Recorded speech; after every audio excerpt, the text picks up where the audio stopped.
মুমিন ইয়ারা যুনুব, গুনাহকে সে মনে করে যে যেন আমার মাথার উপর একটি পাহাড় উঠে, আমার মাথার উপর একটি পাহাড় এসে ভাসছে, একেবারে মাথার সাথে লাগানো। যে কোনো মুহূর্তে পাহাড় যদি নিচের দিকে ধেবে যায় তো আমি পাহাড়ের নিচে পিষ্ট হয়ে মৃত্যু ছাড়া আমার কোনো উপায় নেই। তাহলে একজন ব্যক্তি যদি দাঁড়িয়ে আছে, বসে আছে, সে যদি একথা ভাবে আমার মাথার উপর বিশাল এক পাহাড় এসে আমার মাথার উপর রয়েছে, তাহলে সে ব্যক্তির অবস্থা, মানসিকতার সিচুয়েশন কেমন হতে পারে? সে ব্যক্তি ভীত সন্ত্রস্ত থাকবে, সতর্ক থাকবে, কিভাবে বাঁচা যায়। ঠিক তেমনিভাবে প্রকৃত একজন মুমিন গুনাহকে ওই রকম মাথার উপর একটি পাহাড়ের মতো মনে করে। অতএব গুনাহকে ছোট মনে করতে নেই। আরেকজন ফাজির, আরেকজন ফাসিক, আরেকজন অপরাধী, আরেকজন গুনাহগার ব্যক্তি যার অন্তর পরিষ্কার নয়, অপরিচ্ছন্ন, ময়লা আবর্জনায় যে ভরপুর যে অন্তর, সেই ব্যক্তি গুনাহকে মনে করে কাযুবাবিন ইয়ামুরু আলা আনফি, একটি ছোট্ট মাছি, মশা যেমনটি নাকের সামনে দিয়ে উড়ে যায়, তেমন কোনো কিছু সেখানে আমরা অনুভব করতে পারি না। একজন গুনাহগার ব্যক্তি গুনাহকে সেরকম মনে করে, আর প্রকৃত মুমিন গুনাহকে অনেক বড় হিসেবে মনে করে।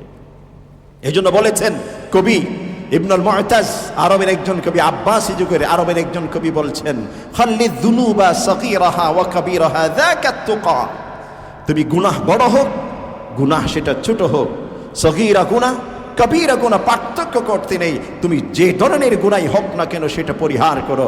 যাকাত তুকা, এটাই হচ্ছে তাকওয়া, এটাই হচ্ছে মুত্তাকি হওয়ার অন্যতম একটি পথ। কেন?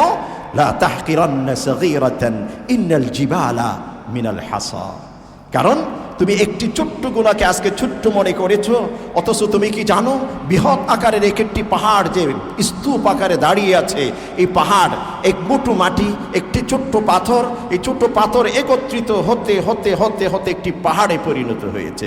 এক মুঠো মাটি একত্রিত হতে হতে সেটা পাহাড়ে পরিণত হয়।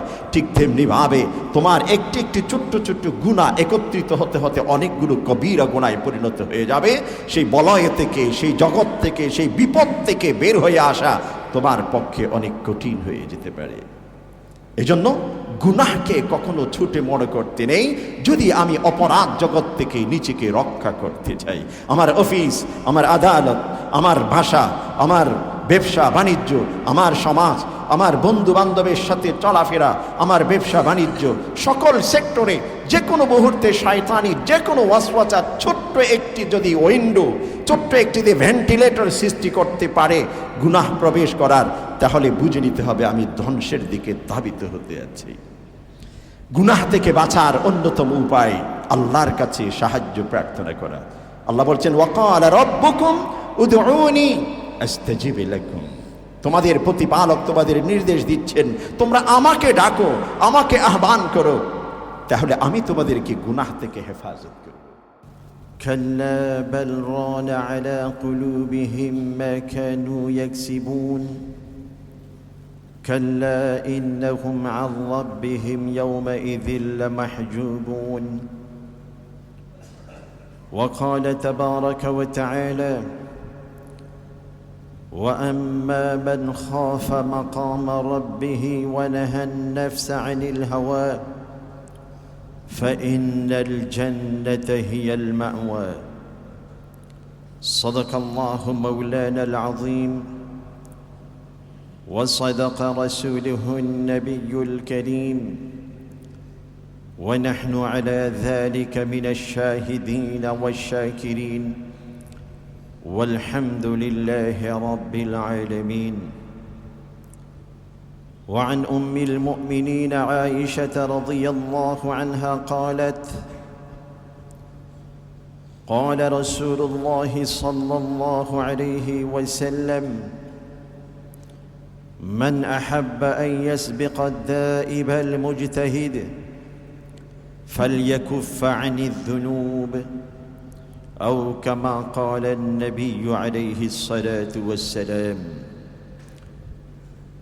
محترم মুসল্লিয়ান হযরত, আমরা সকলে রাসূলের শানে দরুদ পাঠ করি। আল্লাহুম্মা সাল্লি আলা সাইয়্যিদিনা মুহাম্মাদিন ওয়া আলা আলি সাইয়্যিদিনা মুহাম্মাদ كما صليت على إبراهيم وعلى آل إبراهيم إنك حميد مجيد اللهم بارك على سيدنا محمد وعلى آل سيدنا محمد كما باركت على إبراهيم وعلى آل إبراهيم إنك حميد مجيد শ্রদ্ধেয় ও সম্মানিত মুসল্লিয়ান হযরত, আল্লাহ রাব্বুল আলামিন তার বিশেষ অনুগ্রহে রহম ও করমে জুমার এই গুরুত্বপূর্ণ সময়ে অসংখ্য মানুষের মধ্য থেকে নির্বাচন করে জুমার সালাতের উদ্দেশ্যে তার ঘরে মেহমান হিসেবে উপস্থিত হওয়ার, হাজিরি দেবার সেই সুযোগ আমাদের নসিব করেছেন। এই জন্যে তার শুকরিয়া জ্ঞাপন করি, বলি আলহামদুলিল্লাহ। আল্লাহ রাব্বুল আলামিন মানব জাতিকে পৃথিবীতে অনেক নেয়ামত, অনেক গৌরব এবং ঐতিহ্য দিয়ে পৃথিবীতে প্রেরণ করেছেন। মানব জাতির সেই ঐতিহ্য এবং অন্যতম নেয়ামত আল্লাহ পাক মানুষের জন্য একটি শরীয়ত নির্বাচন করেছেন। আল্লাহ পাক কুরআনে কারীমে ইরশাদ করছেন, ثم جعلناك على شريعة من الأمر فاتبعها ولا تتبع أهواء الذين لا يعلمون। হে আমার প্রিয় হাবিব, অতঃপর তোমার জন্যে এবং তোমার উম্মত সহ সমগ্র মানব জাতির জন্যে আমি দ্বীনের একটি বিধান তোমাদেরকে উপহার হিসেবে দিয়েছি। অতঃপর তোমরা তার অনুসরণ করো। যারা অজ্ঞ, যারা মূর্খ, যাদের কোনো জ্ঞান নেই, ওই সমস্ত মানুষের পথ তুমি অনুসরণ করো না। এবং এই শরীয়তের বৈশিষ্ট্য সম্পর্কে এক আয়াত পরে বলছেন, হাযা বাসাইরু লিন-নাসি ওয়া হুদান ওয়া রাহমাতুল লিকাওমিন ইউকিনুন। আমার পক্ষ থেকে নির্বাচিত, আমার পক্ষ থেকে মনোনীত, আমার পক্ষ থেকে নির্ধারণকৃত এই শরীয়ত, এখানে রয়েছে মানুষের জন্য সার্বিক সফলতা, এবং এটা হেদায়েত এবং আমার পক্ষ থেকে বিশেষ অনুগ্রহ হিসেবে কাজ করবে। হেদায়েত এই দৃষ্টিকোণ থেকে যে যেই সমাজ, যে মানুষ, যে জাতি আমার এই শরীয়তকে অনুসরণ করবে, সে সঠিক পথের দিশা পাবে, শান্তি, শৃঙ্খলা, প্রশান্তি সে অর্জন করতে পারবে জাগতিক, ইহজাগতিক এই হায়াতে, ওয়া রাহমা, এবং পরকালীন জগতে আমার অফুরন্ত অনুগ্রহ, পুরস্কার তারা অর্জন করবে। আর এই শরীয়ত আল্লাহ পাক দুটো বিষয়ে বিন্যস্ত করেছেন। একটি হলো ইতিবাচক, আরেকটি হলো নেতিবাচক। আল্লাহ পাক কোরআনে বলছেন, মা আতাকুমুর রাসূলু ফাখুযুহু। যা কিছু করণীয়, যা কিছু করার কথা বলেছেন, পালন করার কথা বলেছেন, তোমরা সেই সব কিছুকে পালন করো। ওয়ামা নাহাকুম আনহু ফান্তাহু। এবং যা কিছু থেকে নিষেধ করা হয়েছে, বারণ করা হয়েছে, পরিহার করার নির্দেশ দেওয়া হয়েছে, ওই সব কিছুকে তোমরা পরিহার করো।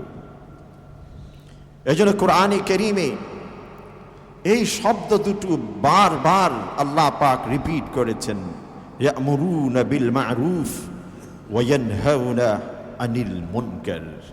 কিছু হচ্ছে মারুফ, যেগুলোকে আওয়ামের বলা হয়ে থাকে, আর কিছু হচ্ছে মুনকার, যেগুলোকে মানহিয়াত, নওয়াহি, নিষেধাজ্ঞা হিসেবে চিহ্নিত করা হয়েছে। এই শরিয়াতের দুটো দিক আমাদের কাছে স্পষ্ট। কিছু কাজ হচ্ছে করণীয়, আর কিছু কাজ হচ্ছে বর্জনীয়, পরিহারযোগ্য।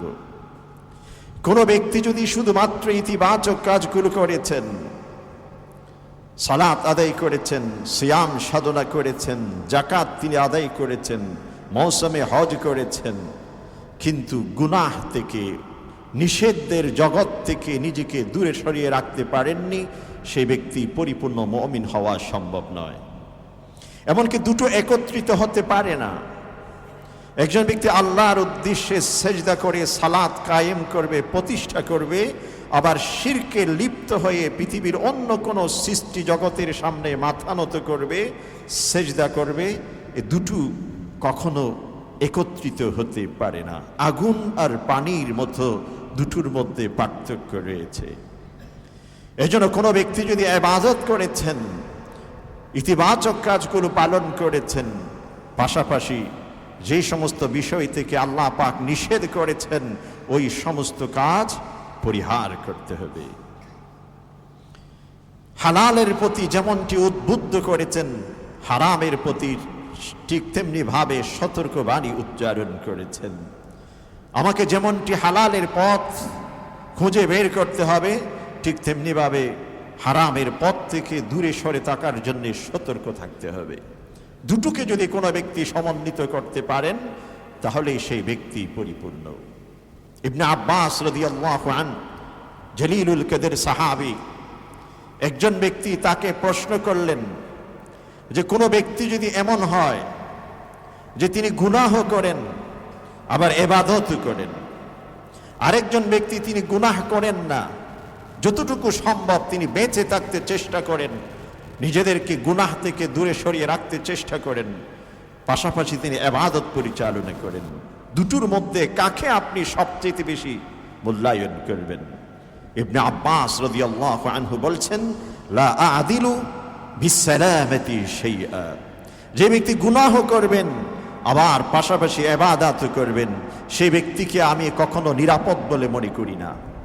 আর যে ব্যক্তি গুনাহ পরিহার করবে, তবে ইবাদত অধিক পরিমাণে নয়, শুধুমাত্র ফরায়েজ, শুধুমাত্র ওয়াজিবাত, সুন্নাত, নফল যদি সম্ভব হয় তখন তিনি করলেন, তো করলেন না, কিন্তু গুনাহ থেকে তিনি বেঁচে থাকেন, বলছেন সেই ব্যক্তি ঈমানের দিক থেকে অনেক বেশি শক্তিশালী। এজন্য হাসান বসরি রাহমাতুল্লাহি আলাইহি বলেন, মা আবাদাল আবিদুন বিশাইইন আফদাল মিন তারকি মা নাহাহুমুল্লাহু আন। যে কোনো ব্যক্তি সারা রাত জেগে ইবাদত করেছেন, নফল ইবাদত, দিনের মধ্যে তিনি সারাক্ষণ গুনাহে লিপ্ত ছিলেন, বলছেন সেই ব্যক্তি নিরাপদ নন। আরেকজন ব্যক্তি দীর্ঘ রাত পর্যন্ত ইবাদত করেননি, ফরজটুকু শুধুমাত্র তিনি আদায় করেছেন, আর দিনের আলোতে নিজেকে গুনাহ থেকে বিরত রেখেছেন, ওই ব্যক্তি অনেক বেশি শক্তিশালী হবেন। এজন্য ইবাদতের পাশাপাশি গুনাহ থেকে নিজেকে বিরত রাখা এটা অত্যন্ত গুরুত্বপূর্ণ একটি বিষয়। যেমনটি আমি ভিটামিন গ্রহণ করছি, ঠিক তেমনিভাবে ভাইরাস যেন আমাকে আক্রান্ত করতে না পারে, এটা আমাকে লক্ষ্য রাখতে হবে। যদি এমন খাদ্য গ্রহণ করেছি যে খাদ্যের মধ্যে নিউট্রিশন রয়েছে, যে খাদ্যের মধ্যে যথাযথ পুষ্টি রয়েছে, ভিটামিন রয়েছে, কিন্তু পাশাপাশি সেই খাদ্যের মধ্যে যদি এমন কিছু জিনিস থাকে যেটা আমার দেহে, আমার শরীরে ভাইরাস, বিভিন্ন রোগ ইত্যাদিগুলো আমাকে আক্রান্ত করবে, তাহলে সেই খাদ্য গ্রহণ করার মধ্যে কোনো উপকারিতা নেই। কোনো বুদ্ধিমান ব্যক্তি, বিচক্ষণ ব্যক্তি, পরিণামদর্শী কোনো ব্যক্তি ওই খাদ্য গ্রহণ করতে পারে না। ঠিক তেমনি ভাবে একজন বিচক্ষণ মুমিন তিনি যেমনটি ইবাদত পরিচালনা করবেন, যেমনটি তিনি 5 ওয়াক্ত নামাজ সম্পর্কে সচেতন হবেন, যেমনটি তিনি হালাল সম্পর্কে, হালাল উপার্জনের চেষ্টা করবে, পরিশ্রম করবে, ঠিক তেমনি ভাবে হারামের জগৎ থেকে, গুনাহের জগৎ থেকে নিজেকে রক্ষা করতে সবসময় সচেতন থাকবে। অতীতেও একটি হাদিস আপনাদের সামনে আলোচনা করেছি। সাহাবায়ে কেরাম রসুলের সাথে পিছনে হেঁটে হেঁটে যাচ্ছেন, রসুল পিছনে ফিরে সাহাবায়ে কেরামদেরকে জিজ্ঞাসা করলেন যে আমি কিছু ভাষা, কিছু কথা, কিছু উপদেশ তোমাদের সামনে উপস্থাপন করতে চাই। তোমাদের মধ্যে এমন কে আছে আমার এই উপদেশগুলো শিখবে, আমল করবে, অপরজনকে শিক্ষা দিবে? আবু হুরায়রা রাদিয়াল্লাহু আনহু বলছেন, আনা ইয়া রাসূলুল্লাহ, হে আল্লাহর রসুল, আমি আপনার কাছ থেকে সেই উপদেশমালা, সেই বাক্যগুলো, সেই নসিহতগুলো গ্রহণ করতে চাই। অতঃপর রসূল করিম সাল্লাল্লাহু আলাইহি ওয়াসাল্লাম গুনে গুনে কয়েকটি উপদেশ দিয়েছেন। এক নম্বর বলছেন, ইত্তাকিল মাহারিম তাকুন আ'বুদান নাস। হে আবু হুরায়রা, তুমি হারাম থেকে বেঁচে থাকো, তাহলে পৃথিবীর মধ্যে শ্রেষ্ঠতম আবেদে তুমি পরিণত হবে।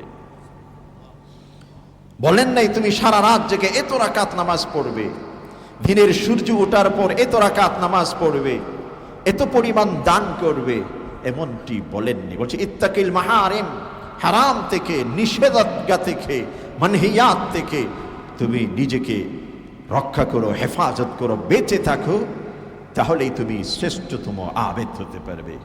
ওয়ারদি বিমা কাসামাল্লাহু লাক, আর যেইটুকু যখন যেইটুকু তুমি পেয়েছো রিজিক হিসেবে, তাতে তুমি তুষ্ট হয়ে যাও, সন্তুষ্ট হয়ে যাও, তাকুন আগনান নাস, পৃথিবীর মধ্যে শ্রেষ্ঠতম ধনীতে পরিণত হবে। এরপর বলছেন, ওয়া আহসিন ইলা জারিক, তোমার প্রতিবেশীর সাথে সুন্দর আচরণ করো, তাকুন মুমিনা, তুমি পরিপূর্ণ মুমিন হবে। ওয়া আহিব্বিল নাস মা তুহিব্বু লিনাফসিক, অপরের জন্য তুমি যেটা পছন্দ করো, ভালোবাসো, নিজের জন্য তুমি যেটা পছন্দ করো, অপরের জন্য তুমি সেটা ভালোবাসো, পছন্দ করো। তাকুন মুসলিমা, তুমি পরিপূর্ণ মুসলিম হতে পারে। আরো বলছেন, ওয়ালা তুকসিরিদ দাহাক ফাইন্না কাসরাতাজ দাহাকি তুমিতুল কুলুব, আর অতিমাত্রায় হাসাহাসি করো না, অট্ট হাসিতে হেসেও না, কারণ অতিমাত্রায় হাসাহাসি এটা মানুষের কলবকে মেরে ফেলে। আর কলব মৃত হওয়ার অর্থ হলো অনুভূতি শক্তি বিলুপ্ত হয়ে যায়, সত্য মিথ্যা পার্থক্য করার মতো বিবেকটুকু মানুষের মধ্য থেকে বিলুপ্ত হয়ে যায়। এজন্য শরিয়াতের যে দুটো দিক, একটি হচ্ছে আওয়ামের, আরেকটি হচ্ছে নওয়াহি।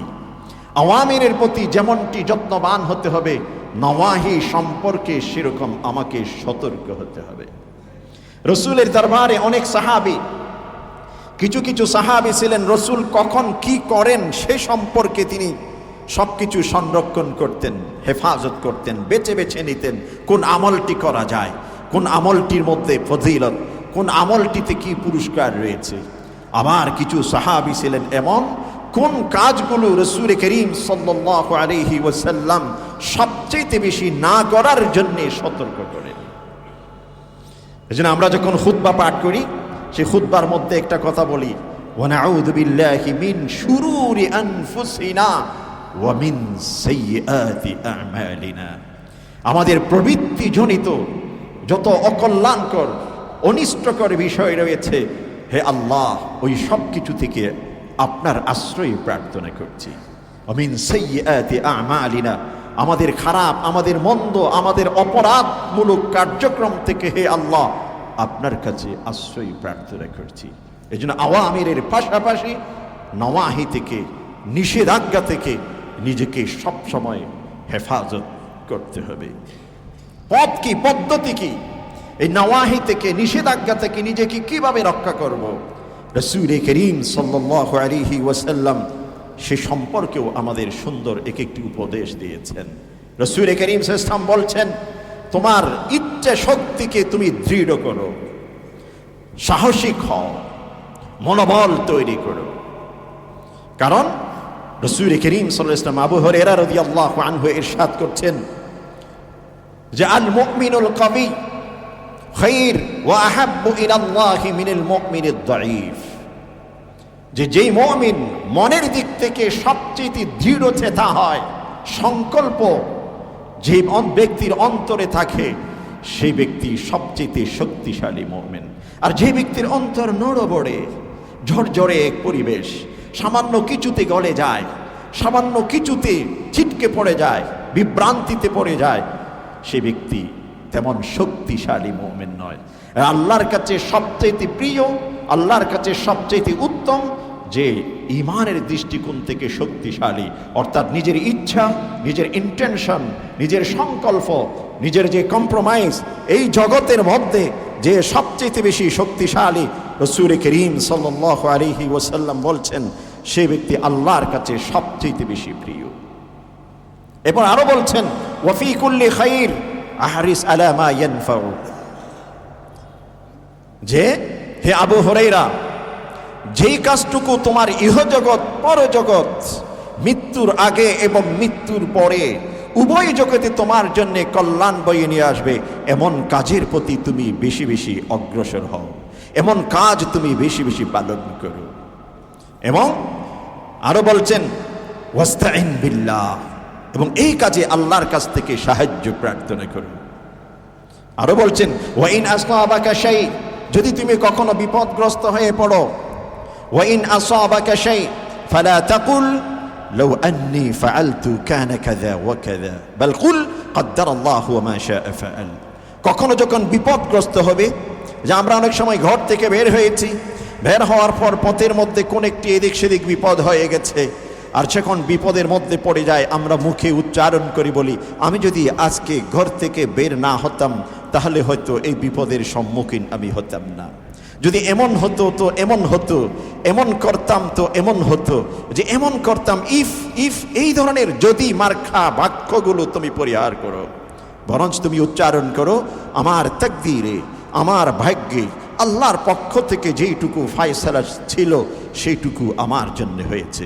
তবে তার অর্থ এই নয় আমি অন্যায় কাজে ইচ্ছাকৃতভাবে স্বজ্ঞানে পা বাড়াবো আর যখন বিপদগামী হব তখন আল্লাহর উপর ছেড়ে দিব, সেটা নয়। আমাকে সচেতন থাকতে হবে, আমাকে হোশ জ্ঞান, আমার স্বজ্ঞানে বুঝে শুনে আমাকে পদক্ষেপ গ্রহণ করতে হবে। এরপর যদি কোনো বিপদ এসে যায় তখন আল্লাহর উপর সব কিছু ছেড়ে দিতে হবে। রাসূলুল্লাহ সাল্লাল্লাহু আলাইহি ওয়াসাল্লাম আরো বলছেন ফাইন্না কালিমাতা লাউ তাফতাহু আমাল আশ-শাইতান, যদি এমন করতাম তো এমন হতো, এমন হলে এমন হতো, এই ধরনের বাক্যগুলো মানুষের অন্তরে শয়তানের ওয়াসওয়াসা অনুপ্রবেশ করে, এগুলো পরিহার করতে হবে, মনের দিক থেকে শক্তিশালী হতে হবে। আল্লাহ পাক বান্দার জন্য সহযোগী।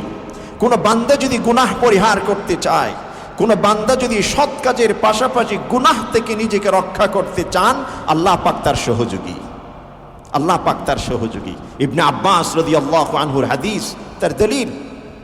আল্লাহ বলছেন ফাযকুরুনি আযকুরুকুম, তুমি আমার দিকে এক কদম এগিয়ে আসো, আমি তোমার দিকে 10 কদম এগিয়ে যাব।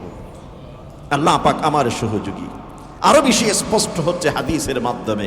রাসূল করিম সাল্লাল্লাহু আলাইহি ওয়াসাল্লাম ইরশাদ করেছেন কোন ব্যক্তি মান আরাদা বিহাসানা, কোন ব্যক্তি কোন ভালো কাজ করার জন্য নিয়ত করেছেন মাত্র, এখনো পর্যন্ত কিছু তিনি করেননি, কুতিবাত লাহু হাসানাতান ওয়াহিদা, সে ব্যক্তির জন্য আল্লাহ পাক ফেরেশতাদেরকে নির্দেশ দেয় তার জন্য একটি নেকি তুমি লিখে রাখো।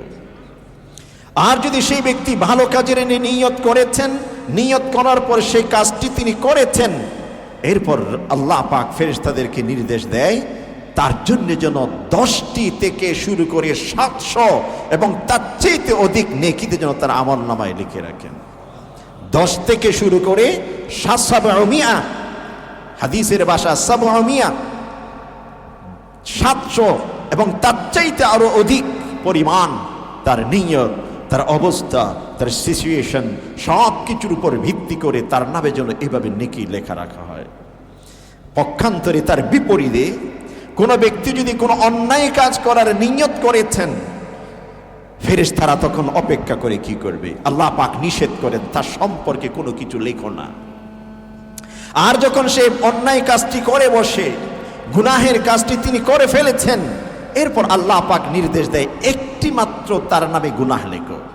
দেখুন, ভালো কাজের নিয়ত করার সাথে সাথে নেকি লেখা হলো, ভালো কাজ করার পর 10 থেকে 700 পর্যন্ত নেকি বৃদ্ধি করে দিলেন। আল্লাহ পাক আমার সহযোগী, আল্লাহ পাক আমাকে বাঁচিয়ে নিচ্ছেন, আল্লাহ পাক আমাকে রক্ষা করছেন, আপন করে নিচ্ছেন।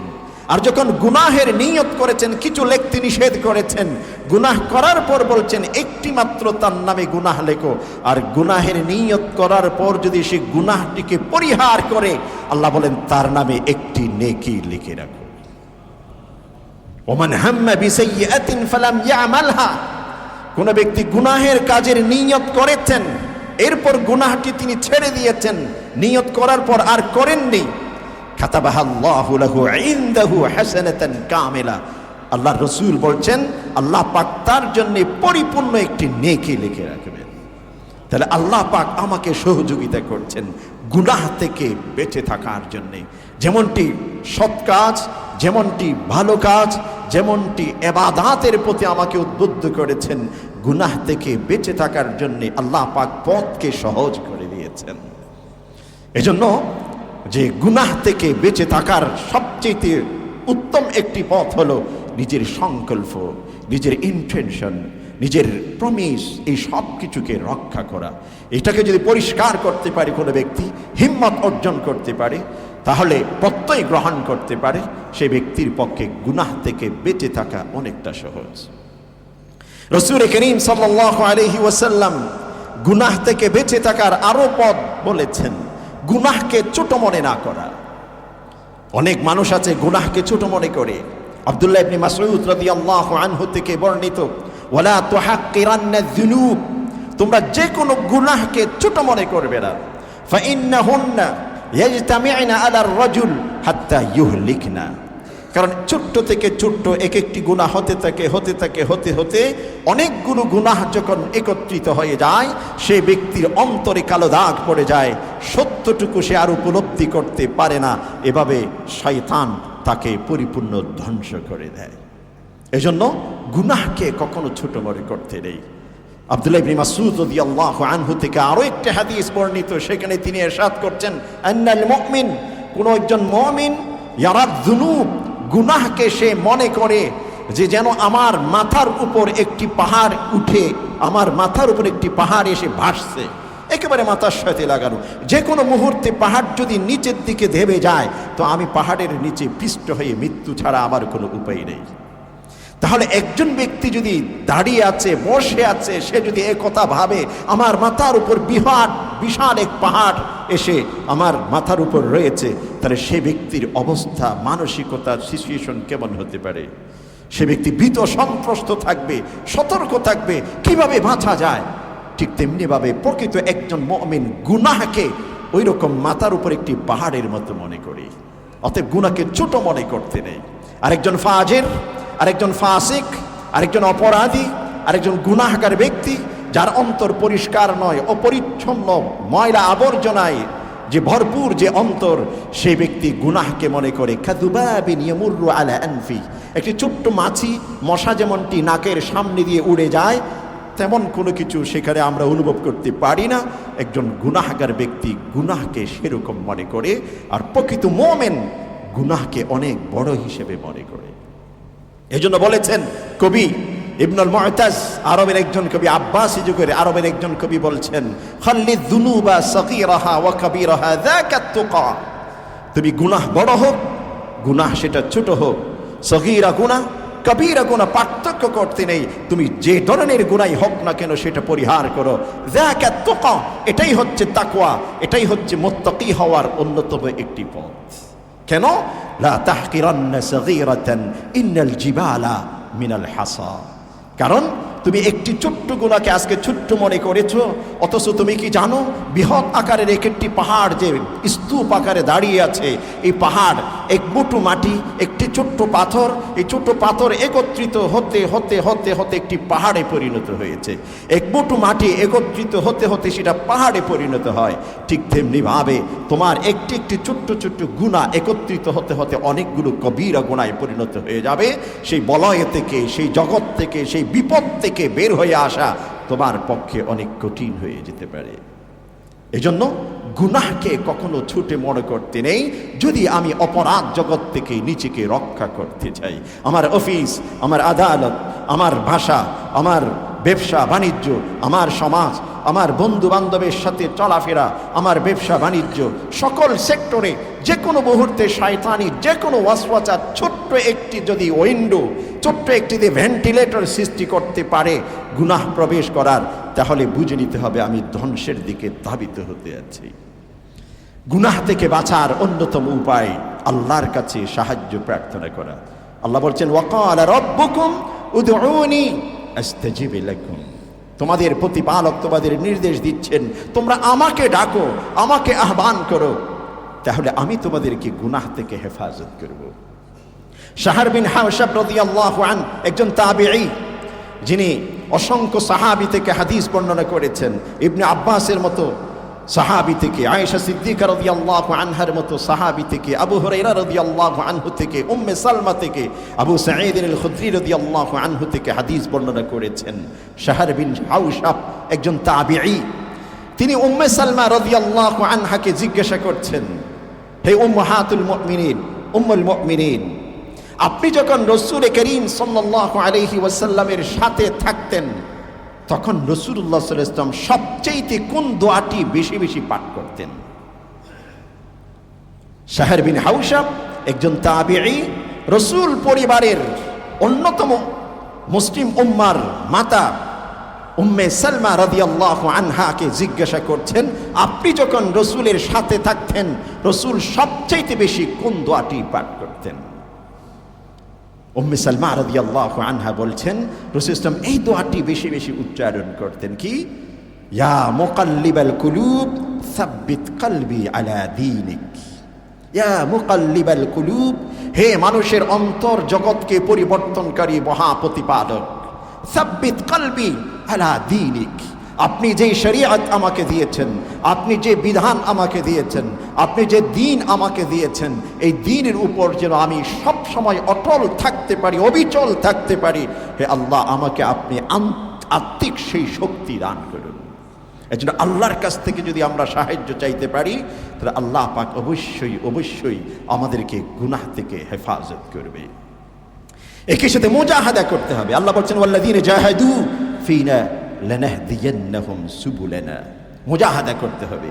একজন ব্যক্তি তার একজন শিক্ষককে জিজ্ঞাসা করছেন যে আমার তো গুনাহ হয়ে যায়, গুনাহ হয়ে যায়, আমি চেষ্টা করি কিন্তু গুনাহ হয়ে যায়, আমি কি করব? বলছে তওবা করো। বলছে তারপরও হয়ে যায়, তওবা করেছি আবারও হয়ে যাচ্ছে, বলছে আবার তওবা করো। বলছে এরপরও গুনাহ হয়ে যায়, বলছে তওবা করো। বলছে এরপরও হয়ে যায়, বলছে তওবা করো। বলছে এভাবে কতদিন পর্যন্ত করতে থাকবো? বলছে হাত্তা আন তুহজিনা শাইতান, যে তুমি গুনাহ করতে করতে শয়তান বিরক্ত হয়ে যাবে, পরিশান হয়ে যাবে, শয়তান বলবে এই ব্যক্তির কাছে আর যাওয়া যাবে না। যতক্ষণ পর্যন্ত না শয়তান বিরক্ত হবে না ততক্ষণ পর্যন্ত তুমি আল্লাহর কাছে তওবা করতেই থাকো, তওবা করতেই থাকো। এজন্য ওয়াল্লাযীনা জাহাদু ফীনা লানাহদিয়ান্নাহুম সুবুলানা, আল্লাহ বলছেন আমার দ্বীনের উপর, আমার শরিয়ার উপর, আমার পক্ষ থেকে নির্বাচিত বিধিবিধানের উপর যে ব্যক্তি অটল থাকতে চায়, নিজেকে পরিচালনা করতে চায়, চেষ্টা করবে, পরিশ্রম করবে, দৃঢ়চেতা হবে, অবশ্যই আমি তাকে সেই পথ দেখাবো। ওয়া ইন্নাল্লাহা লামাআল মুহসিনিন, আল্লাহ পাক অবশ্যই এমন ইহসান ভিত্তিক যারা জীবন যাপন করে তাদের সাথে রয়েছেন। গুনাহ থেকে বাঁচার অন্যতম উপায় মনে রাখতে হবে আল্লাহ পাক প্রতিটি মুহূর্তে আমার চতুর্দিকে পাহারায় রেখেছেন আমাকে। ওয়া কানা আল্লাহু আলা কুল্লি শাইইর রাকিবা, আল্লাহ বলছেন আমি প্রতিটি বস্তু, প্রতিটি সৃষ্টি জগতের চতুর্দিকে পাহারাদার রেখেছি। প্রতিটি সেকেন্ডের সময়ের সবচেয়ে ক্ষুদ্রতম মুহূর্ত পর্যন্ত সকল সৃষ্টির সবকিছু আমার নখদর্পণে রয়েছে। অতএব তুমি যদি মনে করো তুমি পৃথিবীর সকল দৃষ্টি থেকে তুমি আড়ালে রয়েছ, এমনটি ভাবা কোনো ব্যক্তির পক্ষে সম্ভব নয়। একজন কবি আছেন আবুল উতাহিয়া, তিনি কবিতা লিখেছেন। ইমাম আহমদ ইবনে হাম্বল রাহমাতুল্লাহি আলাইহি, ফিকহের অন্যতম ইমাম ইমাম আহমদ ইবনে হাম্বল রাহমাতুল্লাহি আলাইহি, তিনি আবুল ইতাহিয়ার একটি কবিতা শুনেছেন। ওই কবিতা শোনার পর তিনি বসে বসে শুধু কাঁদতেছিলেন, শুধু কাঁদতেছিলেন। সেই কবিতাটি কি? কবিতাটা হলো এই যে ইযা মা খালাউতাদ দাহরা ইয়াওমান ফালা তাকুল, ইযা মা খালাউতাদ দাহরা ইয়াওমান ফালা তাকুল, খালাউতু ওয়ালাকিন কুল আলাইয়া রাকিবু। তুমি যখন একা একই থাকবে, চতুর্দিকে দরজা বন্ধ, জানালা বন্ধ, পৃথিবীর কোনো কেউ তোমাকে দেখতে পাচ্ছে না, তুমি মনে করো না আমি এখন একা একই আছি, নীরবে নিবৃত্তে আমি আছি। বরঞ্চ মনে করতে হবে আলাইয়া রাকিবু, আল্লাহ পাক মহান স্রষ্টা, যিনি আমাকে লালন পালন করছেন, তিনি আমার প্রতিটি জায়গাতে এক একজন প্রহরী রেখেছেন। যদি এই অনুভূতি, এই উপলব্ধি কোনো ব্যক্তির অন্তরে থাকে, তাহলে সেই ব্যক্তি কখনো গুনাহে লিপ্ত হতে পারে না, গুনাহে লিপ্ত হতে পারে না। এজন্য গুনাহ থেকে বাঁচার অন্যতম উপায় হলো মনে করতে হবে আল্লাহ পাকের পাহারা আমার চতুর্দিকে রয়েছে। ওয়া হুয়া মাআকুম আইনামা কুনতুম। আমরা যেখানেই থাকি না কেন আল্লাহ পাক আমার সাথে সবকিছু পাহারা দিচ্ছেন। এই অনুভূতি যেই ব্যক্তির অন্তরে থাকবে, সে ব্যক্তি গুনাহ করতে পারে না। এই জন্যই রাসূল করিম সাল্লাল্লাহু আলাইহি ওয়াসাল্লাম হাদিসে ইরশাদ করছেন, সাঈদ ইবনে যায়েদ, আবু সালমা সাঈদ ইবনে যায়েদ রাদিয়াল্লাহু আনহু বর্ণনা করছেন, রাসূল ইসলাম বলছেন, আলাইকা আন তাস্তাহি মিন আল্লাহ কামা তাস্তাহি মিন রাজুলিন সালিহিন মিন কওমিক। আমরা যখন পথে হেঁটে যাই, আমাদের সমাজে, আমাদের আত্মীয়দের পরিবেশে যারা ভদ্র, সভ্য, শিক্ষিত, উচ্চ পদস্থ, ওই সমস্ত ব্যক্তিকে দেখলে লজ্জা অনুভব করি। আমার নিকটাত্মীয়, দূরের আত্মীয় কোনো সম্মানিত ব্যক্তি, তিনি যখন সামনে পড়ে নিজেকে গুটিয়ে চলি। কাপড় ঠিক আছে কিনা, আমার চলার ধরন ঠিক আছে কিনা, আমার ভাষা ঠিক আছে কিনা, আমার দৃষ্টি ঠিক আছে কিনা, সব কিছুকে আমরা গুটিয়ে যত্ন সহকারে সচেতনভাবে তার সামনে নিজেকে উপস্থাপন করি লজ্জার কারণে। এটা লজ্জাবোধের কারণে, হায়ার কারণে। রাসূল করিম সাল্লাল্লাহু আলাইহি ওয়াসাল্লাম ইরশাদ করছেন, হে আমার উম্মত, তোমার সম্প্রদায়ের, তোমার সমাজের দামি, সম্মানিত কোনো ব্যক্তিকে যেমন দেখার পর যেমনটি তোমার অন্তরে লজ্জাবোধ জেগে ওঠে, মহান রব্বুল আলামিন যিনি তোমাকে সবকিছু সরবরাহ করছেন, তিনি সর্বত্র তোমাকে দেখছেন, তুমি তাকেও সেভাবে লজ্জা করতে থাকো, তাকেও তুমি শরমাতে চেষ্টা করো। আর যখন আল্লাহর প্রতি এমন লজ্জাবোধ কোনো ব্যক্তির থাকবে, সে ব্যক্তি কখনো গুনাহে লিপ্ত হতে পারবে না। যে আনতাস্তাহি মিন আল্লাহ, আল্লাহকে, আল্লাহর প্রতি, আল্লাহকে আমি শরমটুকু আল্লাহর সাথে আবার থাকতে হবে, তখনই নিজেকে গুনাহ থেকে বাঁচিয়ে রাখা এটা সম্ভব। রাসূল করিম সাল্লাল্লাহু আলাইহি ওয়াসাল্লাম গুনাহ থেকে বাঁচার আরো উপায় বর্ণনা করছেন। কবর জিয়ারত করতে হবে। হযরত আবু হুরায়রা, আনাস ইবনে মালিক রাদিয়াল্লাহু আনহু বর্ণনা করছেন, বুখারী মুসলিমের হাদিস, কুনতু নাহীতুকুম আন জিয়ারাতিল কুবুর, যে আমি ইসলামের প্রাথমিক পর্যায়ে কবর জিয়ারত থেকে নিষেধ করেছিলাম। রাসূল বলছেন, রাসূলুল্লাহ সাল্লাল্লাহু আলাইহি ওয়াসাল্লাম বলছেন, ইসলামের প্রাথমিক যুগে আমি কবর জিয়ারত থেকে নিষেধ করতাম। আলা জুরুহা, এখন আমি তোমাদেরকে বলবো তোমরা কবর জিয়ারত করো। কেন? ফাইন্নাহা তুরিকুল কলব, কারণ যে ব্যক্তি কবরের সামনে গিয়ে দাঁড়াবে, সে ব্যক্তির অন্তর বিগলিত হবে, নরম হবে। ওয়া তুদমিউল আইন, চোখ দিয়ে পানি ঝরাবে। ওয়া তুযাক্কিরুল আখিরা আবিল মাউত, এবং পরকালকে স্মরণ করিয়ে দিবে, বলবে এই কবর তোমার ঠিকানা, চূড়ান্ত ঠিকানা। এজন্য কবর জিয়ারত এই উদ্দেশ্য নয় যিনি সেখানে শুয়ে আছেন, আমার যেই মা বাবা, আমার যে আত্মীয় পৃথিবীকে বিদায় নিয়ে গেছেন, তাকে কিছু দেবার উদ্দেশ্যে আমি কবরে জিয়ারতে যাব, সেটা নয়। সেখান থেকে আমারও কিছু অর্জন করার আছে। কবরে দেখে আমার অন্তরকে সে উদ্দেশ্যে আমাকে প্রস্তুত করতে হবে। ওসমান ইবনে আফফান রাদিয়াল্লাহু আনহু, তিনি যখন কবর দেখতেন, কবরে যখন লাশ শোয়াইতেন, সেই সময় তিনি কাঁদতে থাকতেন। একজন জিজ্ঞাসা করছেন, ইয়া আমিরুল মুমিনিন, আপনার সামনে অনেক কিছু বলা হয়, কিন্তু আপনি তো এত বেশি কাঁদেন না, কিন্তু যখন কবর দেখেন কেন আপনি এত বেশি কাঁদতে থাকেন? ওসমান ইবনে আফফান রাদিয়াল্লাহু আনহু বলছেন, ফাইন্নাল কবরা আউয়াল মানাজিলাল আখিরা, কবর হচ্ছে পরকালের প্রথম স্টেপ। কবর হচ্ছে পরকালের ফার্স্ট স্টেপ অফ যে ডে অফ রিজারেকশন, এটা হচ্ছে পরকালের লাস্ট ডে, পরকালের আখিরাতের এটা প্রথম দিন। এই জন্যই ফামান নাজা মিন, যে ব্যক্তি এই কবরে মুক্তি লাভ করতে পেরেছে, ফামা বা'দাহু আইসারা মিন, সে ব্যক্তির জন্য কবরের হিসাব নিকাশের পরের অধ্যায়ে সবকিছু আরো বেশি সহজ হয়ে যাবে। ওয়ামাল্লাম ইয়ানজুমিন, যে ব্যক্তি কবর জগতে, বারজাখি জগতে, কবরে যখন আমাকে শুয়ে দিয়ে চলে এসেছেন সকলে, সেই মুহূর্তে যেই ব্যক্তি নিজেকে রক্ষা করতে পারেনি, নাজাত অর্জন করতে পারেনি, ফামা বাদাহু আশাদ্দু মিন, এর পরবর্তী অধ্যায় তার জন্য আরো বেশি কঠিন হয়ে যেতে পারে। হাসান বসরি রহমতুল্লাহ আলাইহি যখন কবরে লাশ দাফন করত, তখন তিনি ভিতরে মাথা এভাবে ঢুকিয়ে কাঁদতে থাকতেন। কেঁদে কেঁদে বলতেন, হাই কবর, তোমাকে দেখে কেন মানুষ শিক্ষা অর্জন করে না? হাই কবর, তোমাকে দেখে কেন মানুষ শিক্ষা অর্জন করে না? এজন্য কবর জিয়ারত, কবরের কথা বেশি বেশি স্মরণ যে ব্যক্তি করবে, সে ব্যক্তি গুনাহ থেকে নিজেকে রক্ষা করতে পারবে। একজন কবি বলছেন, আলা ইয়া সাকিনাল কসরিল মুআল্লা সাদুদফানু আন করিবিন ফিত তুরাবি। আলা ইয়া সাকিনাল কসরিল মুআল্লা, হে উঁচু প্রাসাদে বসবাসকারী, সাদুদফান, তুমি কি জানো কিছু সময়ের ব্যবধানে তোমাকে ওই মাটির নিচেই দাফন করা হবে। কলিলুন উমরুনা ফি দারি দুনিয়া, পৃথিবীতে আমরা যে বসবাস করি অল্প কিছু সময়ের জন্য। ওয়া মারজাউনা ইলা বাইতিত তুরাবি, আমাদের চূড়ান্ত ঠিকানা, আমাদের চূড়ান্ত প্রাসাদ, আমাদের চূড়ান্ত ঘুমানোর জায়গা ওই মাটির ঘর ছাড়া অন্য কিছু নয়। যে ব্যক্তি কবরের কথা এভাবে স্মরণ করবে, সে ব্যক্তি কখনো গুনাহে লিপ্ত হতে পারে না। নওয়াহি থেকে, নিষেধাজ্ঞা থেকে নিজেকে রক্ষা করা সে ব্যক্তির পক্ষে সহজ হয়ে যাবে। আব্দুল্লাহ ইবনে ওমর রাদিয়াল্লাহু আনহু রাসূল করিম সাল্লাল্লাহু আলাইহি ওয়াসাল্লাম থেকে বর্ণনা করছেন, কুন ফিদ দুনিয়া কাআন্নাকা গরীব আও আবিরি সাবিল ওয়াউদ নাফসাকা মিন আহলিল কুবুর। হে আমার উম্মত, তুমি তোমাকে একজন মুসাফির হিসেবে মনে করো। কুন ফিদ দুনিয়া কাআন্নাকা গরীব, তুমি পৃথিবীকে চিরদিনের বাসস্থান হিসেবে মনে করো না, যাত্রাপথে। এটা যেন একটা আমাদের ট্রানজিশনাল পিরিয়ড, কিছু সময় এখানে আমরা অবস্থান করছি।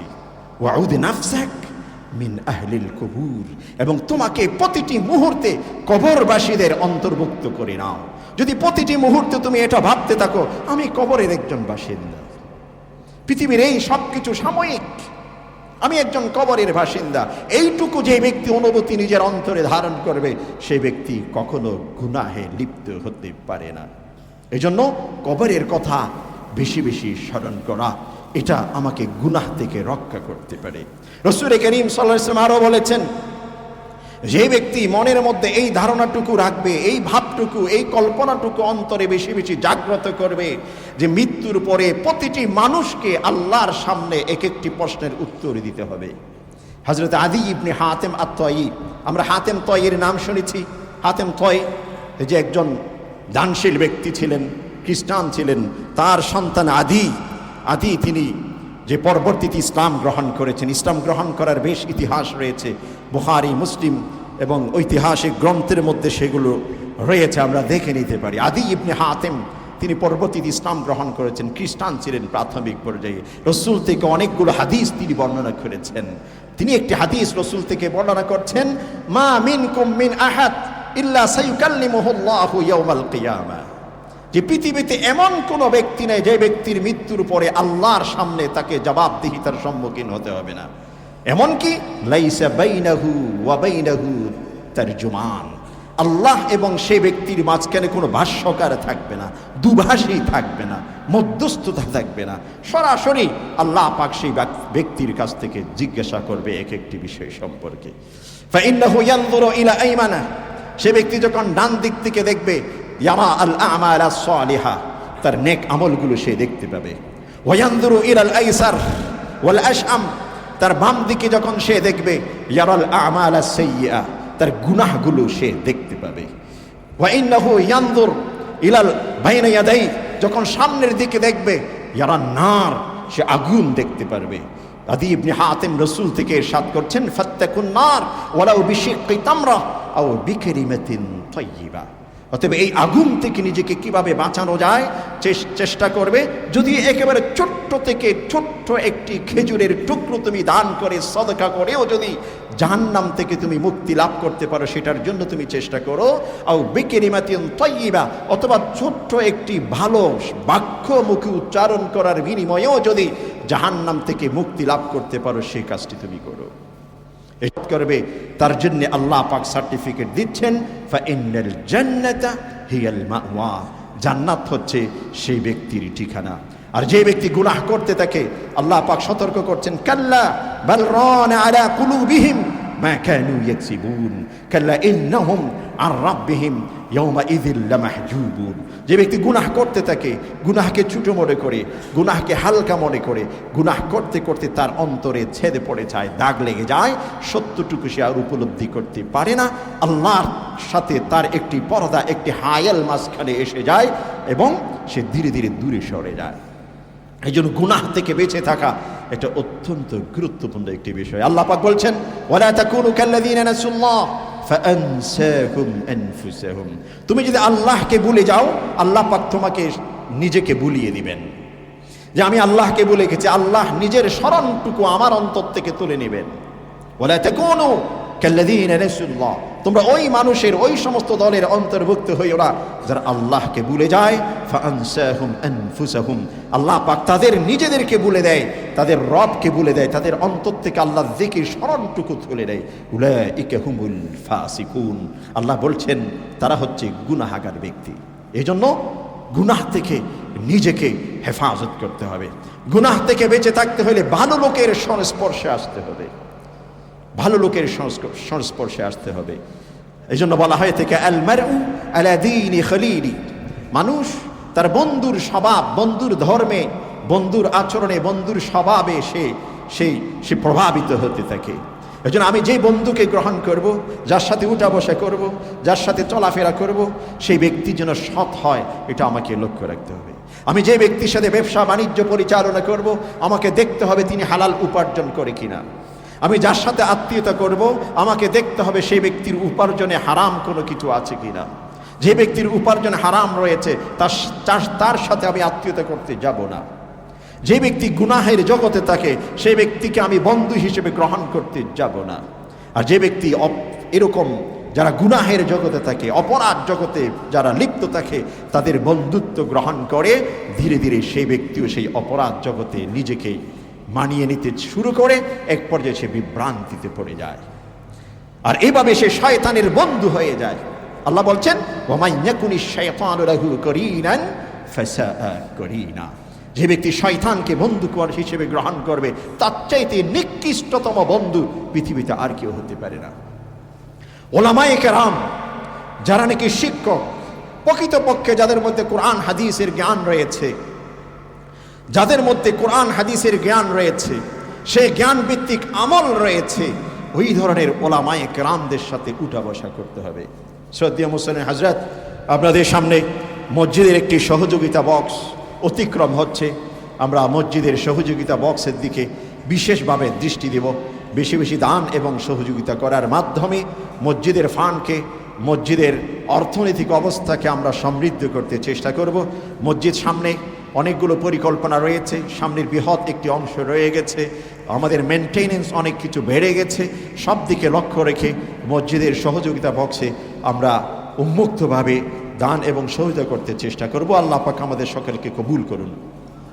যে বিষয়টি বলছিলাম, গুনাহ থেকে রক্ষা পাওয়ার জন্যে, গুনাহ থেকে বেঁচে থাকার জন্যে যারা হক্কানি ওলামায়ে কেরাম, যারা আমল যাদের রয়েছে, সঠিক জ্ঞান যাদের রয়েছে, এবং ওলামায়ে কেরামদের সাথে সম্পর্ক রাখতে হবে। এমন ওলামায়ে কেরামদের সাথে সম্পর্ক রাখতে হবে। একটা ছোট্ট যে গল্পের মলে, গল্পচ্ছলে একটি বিষয় আপনাদেরকে সচেতন করতে চাই, যে এক বাড়িতে জামাই শ্বশুর বাড়িতে বেড়াতে গেছেন, জামাই শ্বশুর বাড়িতে বেড়াতে গেছেন। তা আমাদের সমাজে একটি প্রচলন রয়েছে, জামাই যদি যায়, জামাই যদি আসে, আলাদা কিছু রেসিপি, আলাদা কিছু খাদ্য তৈরি করা হয়। তো শ্বশুর বাড়িতে খাবার তৈরি করেছেন, যে মুরগি রান্না করেছেন খুব সুন্দর করে, মুরগির সাথে দিয়েছেন আলু, আরও কিছু সবজি জাতীয় কিছু জিনিস তার সাথে সংযুক্ত করে সুন্দর করে রান্না করেছেন। তো জামাই খেতে বসে খাবারের প্লেটে যখন খাদ্য নিয়েছেন, তো ঝুল, খাবারের যে ঝুল এবং আলু, এটা এত বেশি সুস্বাদু হয়েছে যে এলা খেয়ে খেয়ে তিনি বলতেছেন যে আম্মা, এত কিছু রান্না করার কি দরকার ছিল, আলু এবং ঝুল দিয়ে তো খাবার শেষ হয়ে যাচ্ছে, মুরগির আর কোনো প্রয়োজন ছিল না।